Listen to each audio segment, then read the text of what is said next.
Welcome back to the morning show here on Arise News. I'm Rafal Yoseni. I am Adeso Omorwan. And I am Shaiton Atigari. All right, let's go straight to it this morning. An assessment of Nigeria's budgetary allocation to the education sector by educationists, scholars, and critics, of course, well-meaning Nigerians, shows a distaste in the amount allocated to that sector.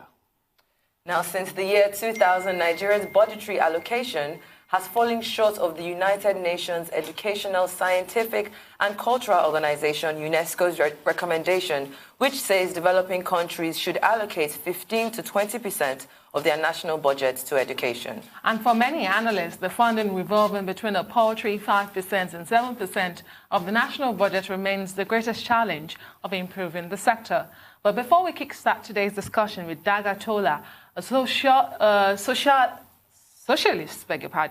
activist, author, Labour leader, and acting Secretary General of Democratic Socialist Movement, let's take you back a bit on President Muhammadu Buhari's presentation of the 2020 appropriation bill with an expected aggregate expenditure of 10.3 trillion naira. Arise News Senate correspondent Abel Ejikeme has this report. It's been tagged the budget of sustaining growth and job creation. The 2020 federal budget proposal has pegged aggregate expenditure at 10.33 trillion naira, with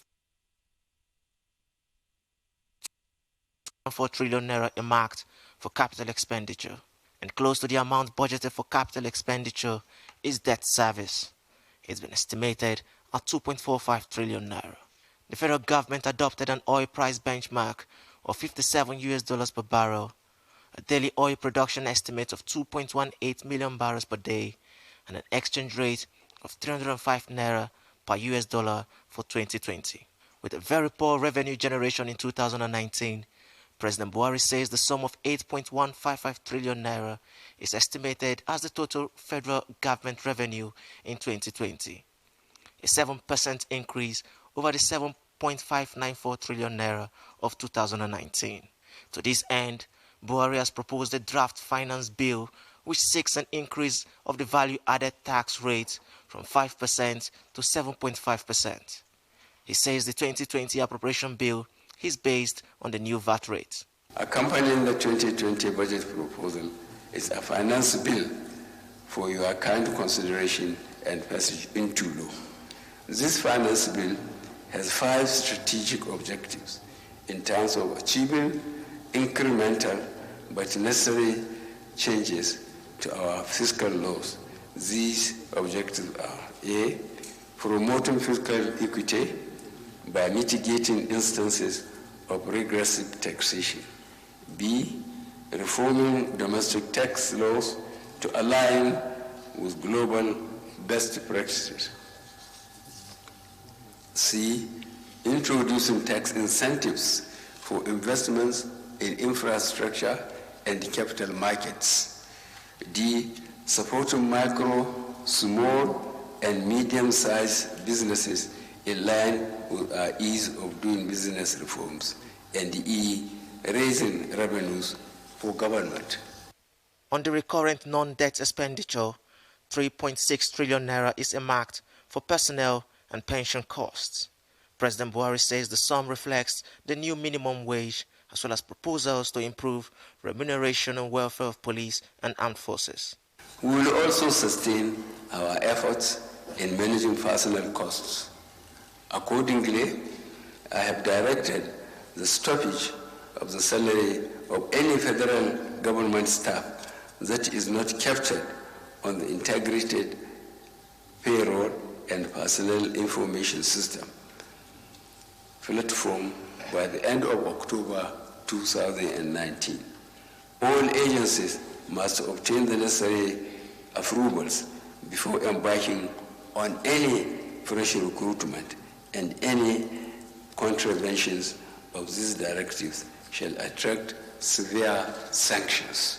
President Buhari says his administration is improving the implementation of the National Social Investment Program, which he says is already creating jobs. Our government remains committed to ensuring the equitable sharing of economic prosperity. Accordingly, we are revamping and improving the implementation of the National Social Investment Program through the newly created Ministry for Humanitarian Affairs, Disaster Management and Social Development. With a likely return of a January to December budget cycle, it's expected that the 2020 budget will accelerate the pace of the nation's economic recovery and promote economic diversification if only it will be fully implemented. Abel Ejikeme, Arise News.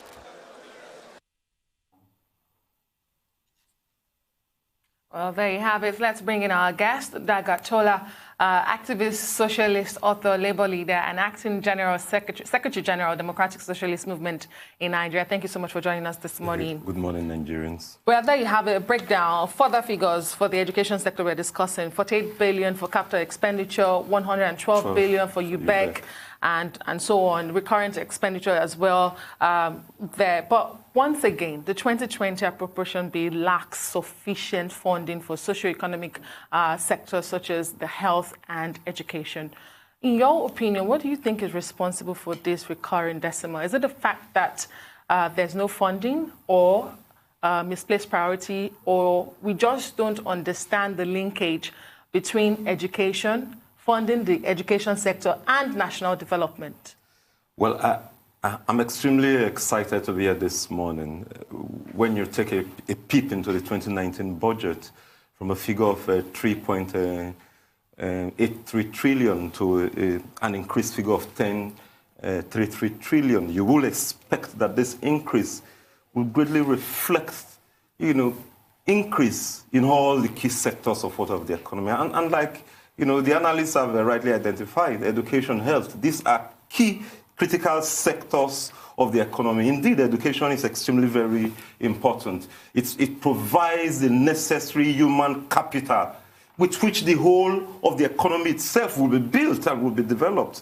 And this is why it's extremely interesting, moving from a 2019 budget of consolidation to a budget of sustainable growth and job creation. And you ask yourself, when you begin to look at all of the breakdown of the details as pronounced by Mr. President, where this growth and development will definitely emerge from. I'm not mindful that we're talking about education. We've seen a figure of 82 to the Ministry of Education and 112, to UBEC. Of course, the question of the 3.16 trillion, covering personal costs, the educational workers, will have. So before we'll get the full breakdown of all of these things.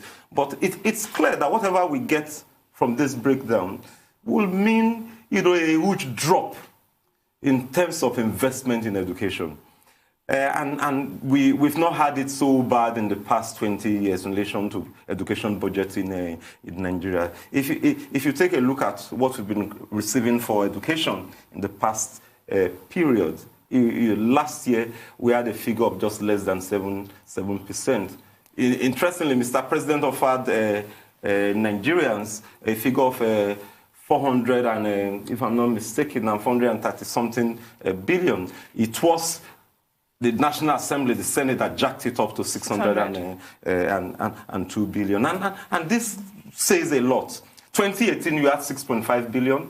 2017, you had 550 billion. So you will expect that for an increased budget of 10.3 trillion, that the president, the federal government, will be seen as demonstrating a clear interest in the educational sector by jacking up, the figure for education. But again, too, we have a repeat performance of what we have in the last budget. I just want to quickly come in here, Dagga Tolar.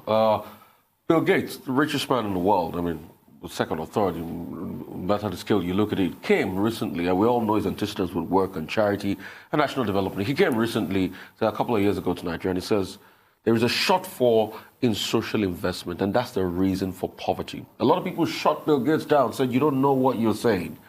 A couple of months down the line, the figures came out, and Nigeria had, become the poverty capital of the world. Just recently, we're hearing it's become the open defecation capital of the world, too. And you ask yourself, even the over 100 billion dedicated to Superb. What has been done with that money over the years? Because the panacea to a good foundation for education is primary education, and we don't take cognizance of that. Less than 65% of Nigerians complete primary school these days. That is just one aspect of the statistics. Yeah. We shouldn't also forget that we have the highest numbers of out-of-school children in the world at a figure of 13.5 million. 13.5. The government will say 10.11%, 10.11 million, 10.1 million. Doesn't matter. It's still a high figure. It's still a very high figure. Now, I'm happy you've pointed our direction to this because primary education is the foundation, the fundamentals in terms of education, and you will expect that for a country with 13.5 million out-of-school children, you will expect clear-cut programs that will be aimed at ensuring that all of these programs are resolved. And like I'm want to say, it's not because we've not had governments in the past that have not had a plan in terms of development. Allow me to make reference to the Second Republic, the UPN program that was actualized in the UPN states, with Lagos as a key example. When the Jakonde regime came into power in Lagos, it met a three-pronged system of going to school, and it launched a 2-year program that consisted in building infrastructures, recruiting teachers, and ensuring that the necessary training for College of Education were also built and provided for all of this period. This is the kind of plan you will expect a government that wants to take education serious to pick up, relaunch, and commence the process of revitalizing education. But it's important to return back to the question, is it that the country does not have the necessary resources, that will be plunged into education and health? And the answer for this is it's obviously no. The country is rich enough. The budget itself is a demonstration of the fact. Is the country rich enough? The country is rich enough, both potentially and otherwise. Potential wealth is not wealth. It is not wealth, but this is why you have a government to ensure that what is referred to as potential wealth is employed, is implemented in a way and manner that it becomes real and concrete wealth, which will be used to develop the country. Let us return back to the source of the economy, oil. The regime has pegged the pump price of fuel for next year for $57. But again, we are not averse to the fact that Nigeria has just received a new award. 400,000 barrels per day, 400,000 million barrels per day are stolen, with Mexico coming second at a figure of 5,000, 10,000. And for a government that has been waxing so strong about battling corruption, you will expect that for a country that is losing over 400,000 million barrels per day, government will want to be seen doing something to ensure that end is. Let's stay on topic. I did ask a question that was very direct, and I said, how have we improved upon, primary education? Or what are the steps that we can employ to improve upon primary education and to ensure that that money allocated is spent properly? To begin with, and those of us in the outside are not going to be the ones who will tell government officials how resources should be expended. And what I mean by this is that government has all of the necessary structure to ensure that when provisions or resources are provided for and they are not being expended, that the necessary punitive measures be taken to ensure that those individuals responsible for such institutions are not taken on. But if we go by the existing statistics of the numbers of children out of schools, the numbers of children not completing school, the massive shortage of teachers in all of our public schools. We'll be right back. We'll take a quick break. We'll come back and talk some more.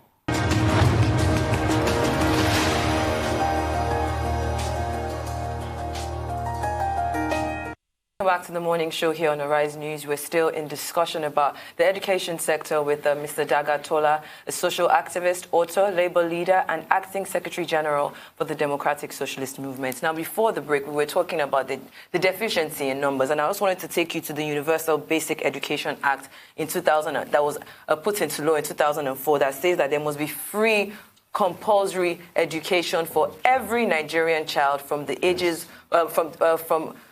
primary one to when they turn 9. And of recent, there has been an outcry to move that number to 12. which is ridiculous because we've not even been able to achieve the 1 to 9, and they were trying to push for 12. Like my co-host said, Rufai, why is it that we are still struggling with these figures? We know that 350 billion has been injected into the education system, but we are not seeing results. Government must take responsibility for the failure to ensure that whatever is budgeted is not being appropriately expended. But the truth is that the majority of this money disappears in terms of recurrent personal payments and organized programs that do not necessarily impact directly on the pupils and students in our schools and in our universities. And the reason for this is clear.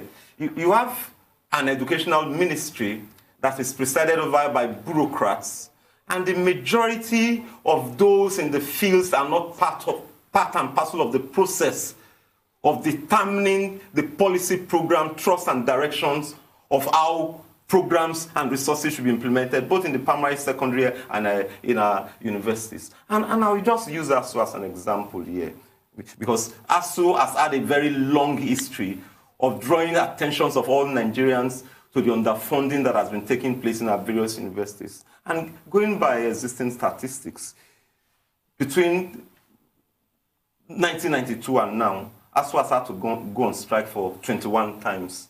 And it's extremely sad for all of us, because when you total the numbers of times ASU has gone to strike, it amounts to over 3.5 years. For a country to lose 2.5 years of university going days for its young people, you can imagine what we have lost. But interestingly, each of all of these strikes, as it comes and reoccurs on the same subject of underfunding for research for our universities, year in, year out, you have the same thing. And you have had a failure of government to allow a democratic process that will allow workers, teachers in all of these sectors to be part and parcel of deciding policy programs and policy trust of government in all of these areas. Interestingly, government tells us, or government announced that the increase of VAT from 5% to 7.5% is intended to get additional resources for health and education. I'm quoting the president directly. And this for us is extremely very, very, strange and laughable. Because how do you add burden to the people on the street? Of course, government is at pain trying to explain to us that all of the VAT areas are areas that will not affect. Who pays for it? Yeah, No, I'm asking you. You say, how do you add burden? That's a very good one. But the question is, who pays for it? You see, when you even go to the developed countries, these things are not cheap. Education and health. So who pays for it? The resources of the country should be employed to pay for it. Where are those resources? The wealth of the country. As we speak, government itself acknowledged last week that the international oil companies are owing Nigeria 100 billion naira, $100 billion. What has happened to this fund? What step has government taken to reclaim the legitimate wealth of Nigerians?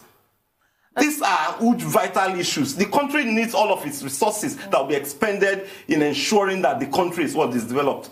And education is key, it's vital, it's important. The same government that is telling us that it can't pay the necessary resources for those who work to be able to sustain themselves. Okay, so funding is a huge challenge, and we have identified that.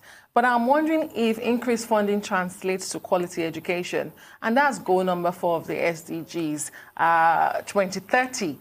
There are so many challenges here. You talked about the out-of-school children. Do we need funding to also solve that situation? We'll talk about the quality of teachers that are teaching the students in school. Does increased funding fix all of that?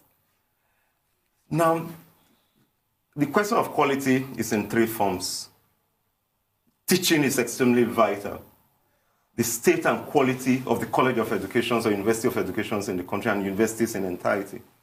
As we speak, our universities are losing manpower day in, year in and year out. Quality personnel are leaving the shores of the country and relocating elsewhere on the basis of the poverty wages, compared to what they think their colleagues and what they can offer that can earn, elsewhere. And interestingly, government approach at privatization and deregulation in the education sector, which today now has us, having over 79 private universities in the country, compared, to 43 federal universities and 48, state universities, has not been able to satisfy the huge urge for university education of Nigerians. We are not oblivious of the fact that year in, year out, young people, totaling a figure of over 2 million, will do the JAM exam. And the country cannot admit, up to 100, even including the private universities. And what is key is that when you raise the question of who funds it, you raise the question of Nigerian working class family assessing the necessary fund by themselves to be able to fund it. On the basis of that, the growing illiteracy in this country will grow. Because Nigerians, a majority of Nigerians, do not necessarily earn enough to be able to sustain themselves. And the last struggle around the minimum wage itself, makes this quite clear. Where government has deconstructed language, has offered a new meaning to what minimum wage is, and this has now been reduced to the question of just adjustment of salaries. Oblivious of the fact that you are living in a growing neoliberal capitalist country, where it means that there is the need to increase the purchasing power and mechanism of the mass of the working people. Let's stay on topic. The topic is education, so let's stay on it. I asked a very important question. This was to fall in that suit. We talked about who funds it. We talked about how to even get the funds for it. She talked about quality. The question is quality really hinged on increased funding? Because there are some models that will tell you that we don't need to increase funding to be able to assure quality. You talked about the College of Educations. Is it about the College of Educations or even about the pedagogy? How we teach our students, how they are being taught. A lot of people look back at, is it about the university having a depletion of manpower in the education sector, or having more incentive in the sector, or using like the Finland model where you have a primary school teacher that's a primary school teacher for life? I cannot but agree with you that there is a lot that is wrong with the educational system, both in terms of the philosophy, the ideas, the content and syllabus, the curriculum, and all of this, are problems that are tied to the attitude of government and its philosophy in relation to how society should be run and managed. Because don't forget, using Lagos State as an example, some years back, it procured a loan from the World Bank, which funded the core project in all of the junior and senior secondary schools in Lagos State. But we can sit down here and ask ourselves that what is the impact of the entirety of that fund that has related to a debt burden on Lagos State in terms of quality improvement, both in teaching and in the levels of pupils in our various schools?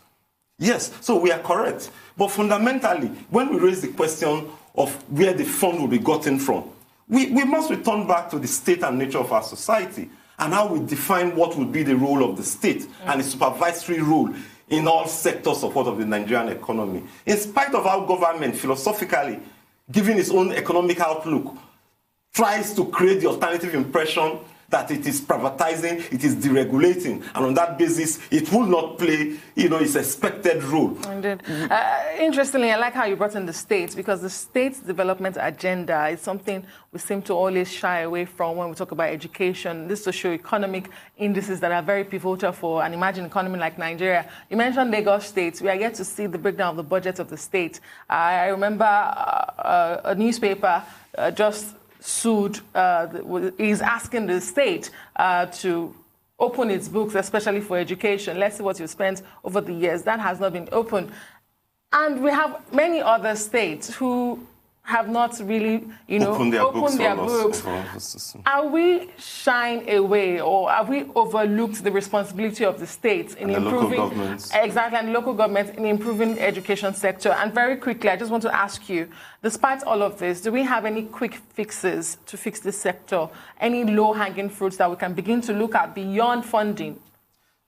Well, it's a very tall and difficult one, because the rain did just start raining on us yesterday, so we wouldn't expect that a quick fix will actually occur.